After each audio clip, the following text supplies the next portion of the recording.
కరీంనగర్ జిల్లా కొత్తపల్లి మాజీ మంత్రి బీఆర్ఎస్ ఎమ్మెల్యే గంగుల కమలాకర్ పర్యటించారు. అక్కడ జరిగిన చేనేత పారిశ్రామిక సహకార సంఘం నూతన పాలకవర్గ ప్రమాణ స్వీకారంలో పాల్గొన్నారు.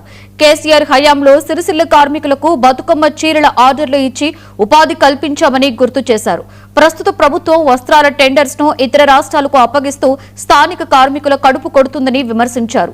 రాబోయే రోజుల్లో బీఆర్ఎస్ తిరిగి అధికారంలోకి రాగానే చేనేత కార్మికులను మళ్లీ ఆదుకుంటామని కమలాకర్ హామీ ఇచ్చారు. ఎన్నుకున్న తర్వాత మన పని ఒకటే, ఏం చేయాలంటే బలోపేతం చేయాలి సంఘాన్ని.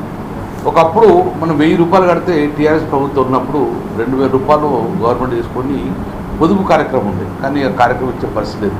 ముఖ్యంగా సిరిసిల్ల లాంటి ప్రాంతాలలో ఉపాధి కోల్పోతే సిరిసిల్ల ఉరిసిల్లగా మారే పరిస్థితిలో అప్పుడున్న కేసీఆర్ గారు కేటీఆర్ గారు వారికి బతుకమ్మ చీరలు పెట్టుకొని బతుకమ్మ మరియు ఉత్సవ పండుగ అన్ని పండుగలకు చీరలు ఇచ్చే పరిస్థితి ఉంది. కానీ ఇప్పుడు అది ఎత్తడం వలన మళ్ళీ చేనేత వర్గాలు కానీ పద్మశాలి వర్గాలకు కానీ ఉపాధి లేక చాలా ఇబ్బంది పడే పరిస్థితి ఉన్నది. సో అందుకే నేను ముందుగా చూస్తున్నాను, డెఫినెట్గా మళ్ళీ ప్రభుత్వం వస్తుంది. మళ్ళీ మీ హయాంలోనే ఈ యొక్క చేనేత వర్గాలన్నిటి కూడా సహాయం పొందే విధంగా మళ్ళీ ఎట్టి పోస్తుండగా మళ్ళీ వాళ్ళ గతంలో ఎలాగైతే 10 సంవత్సరాల టీఆర్ఎస్ ప్రభుత్వంలో ఎలాగైతే వాళ్ళ సంపాదన ఉన్నానో ఆ సంపాదన ఉండే విధంగా ఉండాలి.